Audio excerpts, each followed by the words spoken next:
على الظالمين واشهد ان لا اله الا الله وحده لا شريك له واشهد ان محمدا عبده ورسوله. اما بعد اعوذ بالله من الشيطان الرجيم. بسم الله الرحمن الرحيم. انك لعلى خلق عظيم. وقال تعالى يا ايها المدثر قم فانذر وربك فكبر وثيابك فطهر والرجز فاهجر ولا تمنن تستكثر ولربك فاصبر. رب اشرح لي صدري ويسر لي امري واحلل عقدة من لساني يفقهوا قولي. سبحانك لا علم لنا الا ما علمتنا انك انت العليم الحكيم. اللهم رب يسر ولا تعسر ودمر بالخير رب زدني علما. اللہ رب العالمین کا فضل و احسان اور اس کا کرم ہے. اللہ تبارک و تعالیٰ نے ہمیں یہ توفیق بخشی کہ ہم نبی محترم رسول اعظم محمد عربی صلی اللہ علیہ وسلم کی سیرت کا علم حاصل کرنے کے لیے وقت کو غنیمت جانتے ہوئے تھوڑا سا مختصر سا وقت ہم اس میں دے رہے ہیں. اللہ تبارک و تعالیٰ ہماری اس عمل کو قبول فرمائے اور ہمارے اندر نبی کریم صلی اللہ علیہ وسلم کی سیرت کے پہلوؤں کو اجاگر کرنے اور ہمیں آپ صلی اللہ علیہ وسلم کی زندگی کو سمجھنے اور برتنے کی توفیق عطا فرمائیں. آمین یا رب العالمین. پچھلے درس میں یہ بات آئی تھی کہ وحی کا سلسلہ جو شروع ہوا تھا وہ کس طرح سے ہوا تھا. اس کی تفصیل آئی تھی. غار حرا میں نبی کریم صلی اللہ علیہ وسلم تشریف فرماتے اور جس کو اعتکاف کا نام بھی دیا جاتا ہے کہ رمضان میں آپ صلی اللہ علیہ وسلم گویا کہ اعتکاف کی شکل اختیار کرتے تھے اور وہیں پر آپ تشریف فرما ہوتے ہیں. آپ صلی اللہ علیہ وسلم اللہ تبارک و تعالیٰ کی عبادت میں مصروف ہوتے، توشہ لے کر کے جاتے اور جب توشہ ختم ہو جاتا واپس آ کر کے پھر توشہ لے جاتے. یہ سلسلہ چلتا رہا یہاں تک کہ جب تیسرا رمضان تھا، یعنی 3 سال تقریباً مکمل ہونے کو تھے، تب صلی اللہ علیہ وسلم پر وحی کا سلسلہ شروع ہو. جیسے ہی وحی آئی، وحی کی سورہ علق کی پہلی آیتیں 5 آیتیں اتری. آپ صلی اللہ علیہ وسلم کو کچھ بھی اس کے سلسلے میں معلومات نہیں تھی. آپ صلی اللہ علیہ وسلم نے حضرت خدیجہ کو جب بتایا تو آپ صلی اللہ علیہ وسلم کے بتائے جانے پر حضرت خدیجہ رضی اللہ عنہا نے ایسا نہیں کہ خوف و ہراس کا معاملہ کیا، وہ ماحول پیدا کیا، بلکہ آپ صلی اللہ علیہ وسلم کی شخصیت کو دیکھتے ہوئے آپ صلی اللہ علیہ وسلم کے جو پہلے کے اعمال تھے وہ گنائے اور یاد دلائے کہ اللہ تبارک و تعالیٰ آپ کو کبھی بھی ضائع نہیں کرے گا. آپ یتیموں کا سہارا بنتے ہیں، اسی طرح سے مصیبت زدہ کے لوگوں کی مصیبت کو دور کرنے کی کوشش کرتے ہیں اور آپ بے سہارا کا سہارا بننے کی کوشش کرتے ہیں اور اسی طرح سے لوگوں کا تعاون کرتے ہیں، لوگوں کی مدد کرتے ہیں. تو یہ اماں خدیجہ رضی اللہ عنہا نے گویا کہ تسلی کے یہ بول بولے اور یہ جملے ادا کی اور یہ سمجھ لیجیے ایک طرح کی کاؤنسلنگ تھی جو حضرت خدیجہ رضی اللہ عنہا نے اپنے شوہر نامدار کے لیے کی تھی. اور اسلام کا سمجھ لیجیے پہلا کاؤنسلنگ سینٹر ہے حضرت خدیجہ رضی اللہ عنہ. اسی طرح یہ بات بھی آئی تھی کہ وحی کا سلسلہ جو شروع ہوا تاریخ کے اعتبار سے اس کی جو کیفیت ہے یا اسی طرح سے جو اختلافات ہیں وہ بھی آپ کے سامنے پیش کیے گئے تھے. اسی طرح سے بات اخیر میں بالکل یہ بیان کی گئی تھی کہ آج جو شوہر کسی علم کی تلاش میں ہو یا اسی طرح سے علم کی راہ میں ہو تو خواتین کو بھی اپنے شوہروں کی قدر کرنی چاہیے، ساتھ ہی ساتھ سہارا بھی بننا چاہیے، تسلی بھی دینا چاہیے.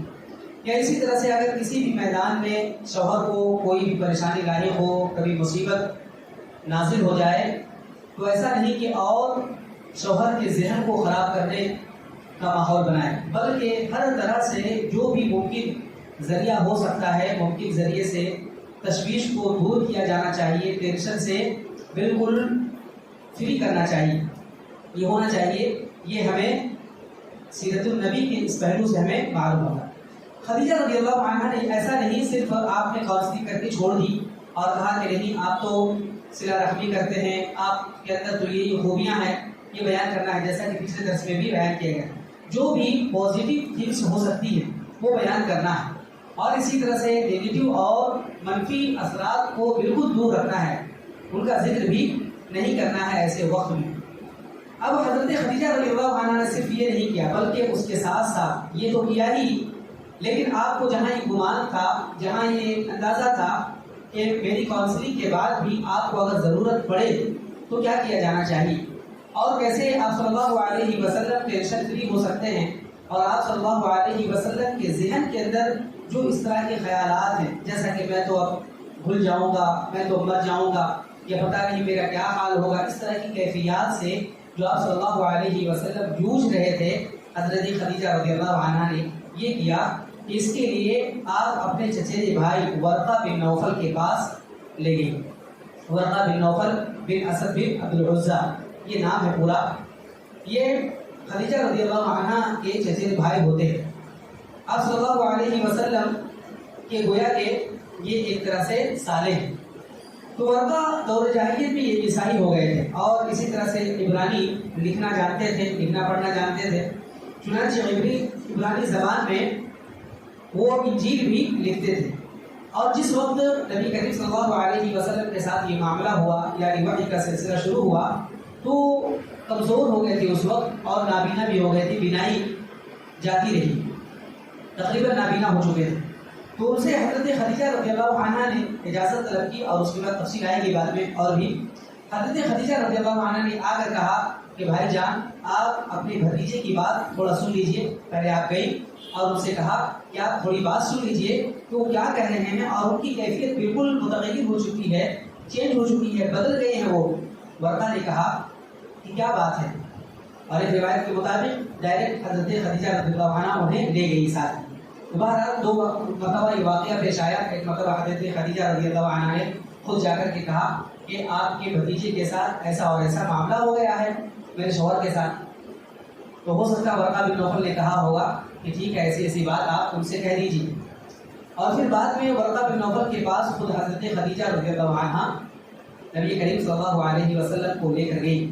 تو انہوں نے پوچھا کہ آپ نے کیا دیکھا ہے، آپ کے ساتھ کیا معاملہ پیش آیا ہے۔ اللہ کے رسول صلی اللہ علیہ وسلم نے سارا معاملہ بیان فرما دیا کہ میں وہاں پر بیٹھا ہوا تھا، 3 سالوں سے یہ کیفیت جاری تھی، جیسا کہ پچھلے درس میں بیان کیا گیا۔ اللہ کے نبی صلی اللہ علیہ وسلم کو خواب دکھائے جا رہے تھے، اور جو خواب دیکھتے وہ بالکل سچ ہو جاتا صبح کے وقت۔ تو آپ صلی اللہ علیہ وسلم نے ساری کیفیت بیان کر دی۔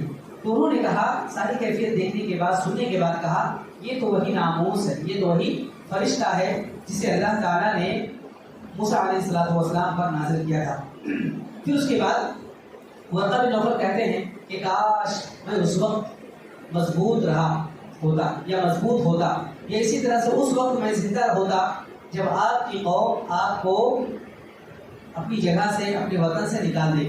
تو رسول اللہ صلی اللہ علیہ وسلم نے جیسے ہی بات سنی بڑا تعجب ہوا ان کو، کہا یہ لوگ مجھے نکال دیں گے، یہ تو مجھے امین اور صادق کہتے ہیں، یہ تو میرے اوپر بہت بھروسہ کرتے ہیں، اور میں تو ان کی رہنمائی کے لیے گویا کہ اگر میں ہوں واقعی آپ جیسا بتا رہے ہیں تو میں ان کی رہنمائی کے لیے بھیجا گیا ہوں، تو یہ کیسے نکال دیں گے۔ ورقہ بن نوفل کہتے ہیں بات دراصل یہ ہے، جب بھی کوئی آدمی اس طرح کا پیغام لایا ہے جیسا کہ تم لانے والے ہو، تو اس سے ضرور دشمنی کی جاتی ہے، اور دشمنی کر کے وہ نکال دیا جاتا ہے وطن سے۔ اگر میں نے تمہارا زمانہ پا لیا، جو کہ پاؤں گا تو نہیں، جیسا کہ مجھے انجیل اور تورات اور آسمانی کتابوں کا علم ہے کہ میں پاؤں گا تو نہیں، مجھے یقین ہے، لیکن اگر میں نے تمہارا زمانہ پا لیا تو تمہاری زبردست میں مدد کروں گا۔ اور اس کے بعد تسلی بھرے بولے۔ اسی طرح سے موسیٰ علیہ السلام کا ذکر کر کے، اسی طرح سے آپ صلی اللہ علیہ وسلم سے پہلے جو بھی نبی آئے ان کا تذکرہ کر کے گویا کہ ورقہ بن نوفل نے تسلی دی۔ یہاں پہ دوسری کاؤنسلنگ ہو رہی ہے اللہ کے رسول صلی اللہ علیہ وسلم کی۔ اس کے بعد ورقہ بن نوفل کے پاس سے نبی کریم صلی اللہ علیہ وسلم چلے گئے، اور سیرت نگاروں نے کہا ہے کہ ورقہ بن نوفل کی وفات بہت ہی جلد ہو گئی تھی، اور پھر وحی کا سلسلہ یہ رک گیا تھا۔ نبی کریم صلی اللہ علیہ وسلم پر وحی آئی تھی اور سلسلہ یہ رک گیا تھا۔ اسی طرح سے کچھ اور روایتوں میں، جیسے امام خبری نے، اسی طرح سے ابن ہشام نے کچھ روایتیں نقل کی ہیں جن سے معلوم ہوتا ہے کہ آپ صلی اللہ علیہ وسلم اچانک وحی کی آمد کے بعد، وحی جیسے آ رہی تھی، اس کے بعد جیسے ہی وحی آئی اور آپ صلی اللہ علیہ وسلم جیسا کہ بیان کیا گیا رمضان میں وحی آئی تھی اور وہ 21ویں تاریخ تھی، 21ویں تاریخ. تو آپ صلی اللہ علیہ وسلم وہاں سے نکلے تھے. کہاں سے؟ غار حرا سے، کیونکہ آپ بالکل پریشان ہو گئے تھے، مضطرب ہو گئے تھے، تو آپ نکل گئے تھے. گویا کہ آپ کا یہ عمل جو آپ کئی سالوں سے کر رہے تھے وہ عمل رک گیا تھا، مکمل نہیں ہوا تھا. تو آپ صلی اللہ علیہ وسلم دوبارہ جا کر کے اسی غار حرا میں آپ نے بقیہ مدت مکمل کی تھی. اس کے بعد پھر مکہ تشریف لے آئے تھے. ٹھیک ہے، تشریف لے آئے تھے. اب اس کے بعد کچھ تفصیلی روایات سے یہ بات معلوم ہوتی ہے جو انشاءاللہ آپ کے سامنے پیش کی جا رہی ہے کہ رسول اللہ صلی اللہ علیہ وسلم نے وحی کی آمد کا تذکرہ کرتے ہوئے چند احادیث میں، جیسا کہ امام خبری اور انشاء کا جیسا کہ میں نے نام دیا، تو ان میں آپ صلی اللہ علیہ وسلم کی روایت کچھ اس طرح سے منقول ہے اور بیان کی گئی کہ اللہ کی مخلوق میں شاعر اور پاگل سے بڑھ کر میرے نزدیک کوئی قابل نفرت نہ تھا. یعنی اللہ کی مخلوق جتنی ہے، جو بھی چیزیں ہیں، تو میرے نزدیک سب سے اگر کوئی قابل نفرت کوئی تھا، کوئی شخص، تو کیا ہے، کوئی مخلوق تھی، تو کیا ہے، شاعر تھا. اسی طرح سے جو پاگل ہوتا تھا وہ میرے نزدیک گویا کہ قابل نفرت ہوتا تھا، اور میں ان سے بہت زیادہ دور بھاگتا تھا، میں ان سے زیادہ دور بھاگتا تھا، اور یہاں تک کہ ان کی طرف دیکھ بھی نہیں سکتا، ان کی طرف دیکھ بھی نہیں سکتا تھا. اب جب وحی آئی تو میں نے اپنے جی میں یہ کہا کہ یہ خود یعنی اپنے آپ کو مخاطب کر رہے ہیں، یہ ناکارہ ہے، نعوذ باللہ، گویا کہ اپنے آپ کو شاعر یا پاگل سمجھ رہے ہیں. شاعر جو بالکل اپنی دنیا میں مگن ہوتا ہے، اپنے معاملات میں کھویا رہتا ہے، اور اسے کسی اور چیز کی کھانے پینے یا کسی اور چیز کی کوئی اور اس کا شعور بھی نہیں ہوتا، کسی چیز کی طرف وہ دھیان بھی نہیں دیتا. اسی طرح سے پاگل، وہ تو خیر اپنی بھی فکر نہیں کرتا. تو یہ کہتے ہیں کہ گویا کہ یہ شاعر اور پاگل ہے، اور میرے بارے میں قریش ایسی بات کبھی نہ کہہ سکیں. اگر میں اپنے آپ کو سوچ رہا ہوں، پھر خود ہی جی میں کہتے ہیں میرے بارے میں تو ایسا قریش نہیں کہیں گے، کیونکہ آپ کے پاس امانتیں رکھی جاتی ہیں، آپ کے اوپر پورا بھروسہ کیا جاتا ہے. اسی طرح سے جب یہ کیفیت ظاہر ہوئی تو گویا کہ آپ صلی اللہ علیہ وسلم سوچنے لگے کیا مجھے ایسا بھی کہا جا سکتا ہے. تو اسی طرح سے ایک بخاری کی حدیث بھی بعد میں آئے گی. آپ صلی اللہ علیہ وسلم کسی چوٹی پر چڑھ جاتے اور پھر چڑھنے کے بعد گویا کہ اپنے آپ کو یہ محسوس کرتے اب میرا زندہ رہنا مشکل ہے، میں ایسی حالت میں کیسے زندہ رہ سکوں گا، اس کے بعد میں اپنے آپ کو ختم کر لوں گا. اس طرح کی روایت بیان کی جاتی ہے، لیکن علامہ ابن قیم نے بعد میں انشاءاللہ اس کی تحقیق آئے گی. علامہ ابن قیم نے کہا اس طرح کی کوئی حدیث اس طرح سے آپ صلی اللہ علیہ وسلم کے سلسلے میں ثابت نہیں. پھر آپ صلی اللہ علیہ وسلم فرماتے ہیں اسی حدیث میں اور اسی واقعے میں کہ میں یہ سوچ کر نکلتا، پھر بیچ پہاڑ پر پہنچتا تو آسمان سے ایک آواز سنائی دیتی، اے محمد آپ اللہ کے رسول ہیں اور میں جبرائیل ہوں. آپ صلی اللہ علیہ وسلم کہتے کہ میں نے آسمان کی طرف اپنا سر اٹھایا تو دیکھا جبرائیل علیہ السلام ایک آدمی کی شکل میں بالکل آسمان کے افق پر آپ جبرائیل علیہ السلام پاؤں جمائے کھڑے ہیں اور یہ کہہ رہے ہیں اے محمد آپ اللہ کے رسول ہیں اور میں جبرائیل ہوں. آپ فرماتے ہیں کہ میں وہی ٹھہر گیا اور جبرائیل علیہ السلام کو دیکھنے لگا، اور اسی عمل میں تھا. آپ صلی اللہ علیہ وسلم کہتے ہیں کہ میں دیکھ ہی رہا تھا کہ میرا جو خیال تھا، میرا جو ارادہ تھا، اس سے مجھے غافل کر دیا گیا اور میں بالکل وہ سوچنا ہی چھوڑ دیا، اس فکر سے باہر نکل گیا. اسی طرح سے جب ایسی کیفیت ہوئی تو میں آگے بھی نہیں بڑھ سک رہا تھا حضرت جبرائیل علیہ السلام کو دیکھ کر، اور پیچھے بھی نہیں ہٹ رہا تھا. البتہ کہتے ہیں کہ اپنا چہرہ میں آسمان کی طرف اس طرح سے افق پر گھما رہا تھا، اور اس کے جس گوشے میں بھی میری نظر پڑتی، ایسے آسمان پر چاروں طرف وہ نظر دوڑاتے اور جس طرف بھی نظر پڑتی جبرائیل علیہ السلام اسی طرح سے دکھائی دیتے. یہاں پر فرشتوں کی عظمت جو سورہ ثلاثہ میں بیان کیا گیا تھا وہ بھی اس سے ثابت ہوتی ہے کہ اس طرح سے خصوصاً فرشتوں کی اور عموماً فرشتوں کی اور خصوصاً حضرت جبرائیل علیہ السلام کی یہ عظمت ہے. اسی طرح سے فرماتے ہیں کہ میں مسلسل اسی طرح سے کھڑا رہا، نہ آگے بڑھا نہ پیچھے ہٹا، یہاں تک کہ خدیجہ رضی اللہ عنہا میری تلاش میں ایک پیغامبر کو، ایک قاصد کو بھیجا، ایک ایلچی کو بھیجا، اور مکہ جا کر پھر پلٹ کر کے آ گیا اور وہ مجھے تلاش نہیں کر سکا اور میں اسی جگہ کھڑا رہا، یہاں تک کہ جبرائیل علیہ السلام چلے گئے اور میں اپنے اہل خانہ کی طرف پلٹ آیا. جب حضرت خدیجہ رضی اللہ عنہا کے پاس پہنچا اور ان کے پاس بیٹھ گیا تو کہتے ہیں کہ انہوں نے کہا ہے ابو القاسم اللہ کے رسول صلی اللہ علیہ وسلم کی کنیت ہے، جیسا کہ آپ کے بڑے بیٹے کا نام قاسم تھا۔ تو ابو القاسم آپ کہاں تھے؟ اور یہ بھی بتایا گیا تھا کہ عرب کنیت سے پکارنے کو زیادہ بہتر سمجھتے ہیں، آج بھی کنیت سے ہی لوگ پکارے جاتے ہیں۔ تو کہتی ہیں اما خدیجہ رضی اللہ عنہا کہ ابو القاسم آپ کہاں تھے؟ میں نے آپ کی تلاش میں آدمی بھی بھیجے اور وہ مکہ جا کر کے واپس آ گیا، آپ کو تلاش کرتے ہوئے گیا، لیکن آپ کہیں بھی نہیں پا سکے۔ تو اللہ کے رسول صلی اللہ علیہ وسلم نے سارا ماجرا اما خدیجہ رضی اللہ عنہ کو بیان کر دیا کہ ایسا اور ایسا میرے ساتھ ہوا تھا۔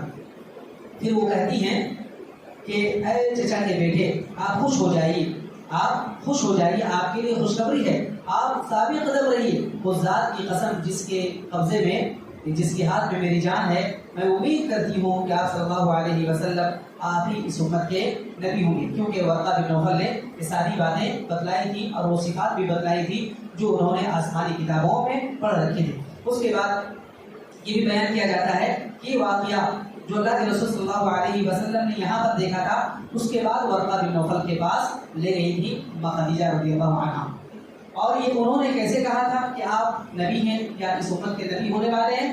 کیونکہ اما خدیجہ رضی اللہ عنہا پہلی وحی کے بعد ورقہ بن نوفل کے پاس گئی تھی اور ان کو سارا ماجرا بیان کیا تھا، تو انہوں نے ان چیزوں کو دیکھ کر کے کہا تھا یہ تو نبی ہونے والے ہیں۔ اور موسیٰ علیہ السلام پر جس طرح سے وحی کا سلسلہ شروع ہوا تھا وہی کیفیت یہاں پر بھی ہے۔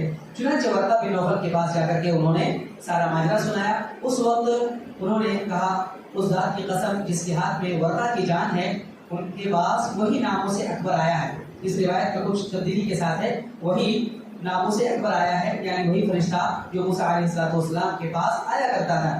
یہ اس امت کے نبی ہیں، ان سے آپ کہہ دیجئے کہ ثابت قدم رہیں۔ اس کے بعد حضرت خدیجہ رضی اللہ عنہا نے واپس آ کر آپ صلی اللہ علیہ وسلم کو ورقہ بن نوفل کی بات بتلائی تھی۔ پھر رسول صلی اللہ علیہ وسلم جیسا کہ بیان کیا گیا غار حرا میں اپنا قیام انہوں نے پورا کیا اور پھر مکہ تشریف لے آئے۔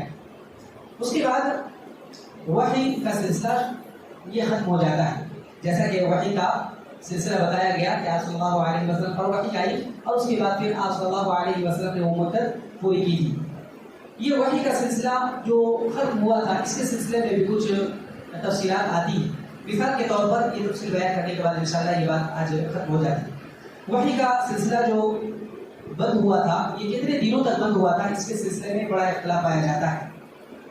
اس سلسلے میں ابن سعد نے ابن عباس سے ایک روایت نقل کی ہے جس کا مفہوم یہ ہے کہ یہ بندش چند دنوں کے لیے تھی، یہ بندش چند دنوں کے لیے تھی، اور یہ بات مشہور ہے کہ آپ صلی اللہ علیہ وسلم پر جو وحی آئی تھی اس کے بعد سے دوسری وحی کے درمیان کی جو مدت ہے وہ تقریباً 2.5 سال یا 3 سال کی مدت ہے۔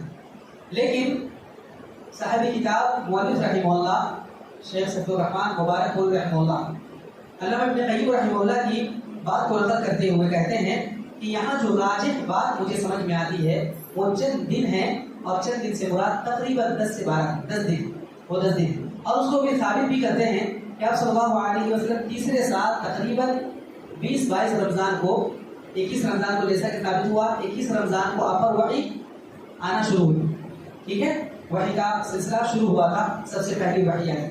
اس کے بعد سے آپ صلی اللہ علیہ وسلم کا معاملہ یہ ہوتا تھا کہ اعتکاف کی صورت اختیار کرتے تھے اور رمضان ختم ہوتے ہی پہلے شوال کو پہلی تاریخ میں وہ نکل جاتے تھے غار حرا سے نکل کر گھر چلے جاتے۔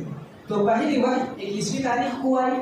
اب جب دوسری بار غار حرا پہ آ کر انہوں نے قیام کیا، مکمل کیا، اور اس کے بعد جب جا رہے تھے واپس گویا کہ 1 شوال کو آپ جا رہے تھے، اور اسی وقت یہ واقعہ پیش آیا۔ کون سا واقعہ؟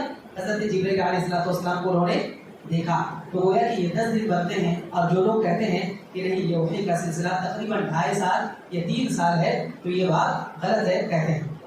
لیکن اس درمیان جو وحی کا سلسلہ یہ رک گیا تھا، رسول اللہ صلی اللہ علیہ وسلم بے حد حزین و غمگین تھے، بہت زیادہ افسردہ تھے، بہت زیادہ افسوس کرتے تھے اور غم میں مبتلا رہتے تھے، اور اسی حالت میں آپ صلی اللہ علیہ وسلم یہ 10 دن آپ صلی اللہ علیہ وسلم نے گزارے۔ اصل میں اسی بنیاد پر بہت سارے لوگ کچھ الزامات بھی لگاتے ہیں اور آپ صلی اللہ علیہ وسلم کی ذات اور آپ صلی اللہ علیہ وسلم کی زندگی کے تعلق سے کچھ نازیبہ کلمات کہتے ہیں، اس لیے اس وضاحت کی ضرورت پڑی۔ اس کے بعد اس کی تعبیر خود صحیح بخاری میں ہے یہ کہ وحی بند ہو گئی، جس سے رسول اللہ صلی اللہ علیہ وسلم اس قدر غمگین ہوئے کہ کئی بات جو واقعہ ابھی پیش کیا گیا تھا وہ کہ آپ بلند و بالا پہاڑ کی چوٹیوں پر تشریف لے گئے اور وہاں سے یہ کہیں کہ میں لڑک جاتا ہوں۔ اب اس کی تعبیر کچھ کی گئی ہے، شارح نے کی ہے بہرحال، لیکن جب کسی پہاڑ کی چوٹی پر پہنچتے تو آپ صلی اللہ علیہ وسلم کو جبریل علیہ السلام دکھائی دیتے اور وہ ابھی پوری تفصیل اس کی بیان کی گئی کہ آپ صلی اللہ علیہ وسلم دیکھتے ہی رہ جاتے یہاں تک کہ آپ کا وہ خیال چلے جاتا۔ تو اس طرح سے بات مکمل ہوتی ہے اور پھر اس کے بعد دوسری وحی کا سلسلہ شروع ہوتا ہے انشاءاللہ العزیز، دوسری وحی۔ اور اسی طرح سے وحی کا جو طریقہ ہوتا تھا، وحی کے جو طریقے ہوتے تھے آپ صلی اللہ علیہ وسلم کے اوپر جو وحی آتی تھی، اسی طرح سے دوسرے انبیاء کرام کے اوپر جو وحی اللہ رب العالمین فرماتا، تو وحی کے کتنے طریقے ہیں انشاءاللہ العزیز وہ بھی ہم بیان کریں گے اس کتاب کی روشنی میں۔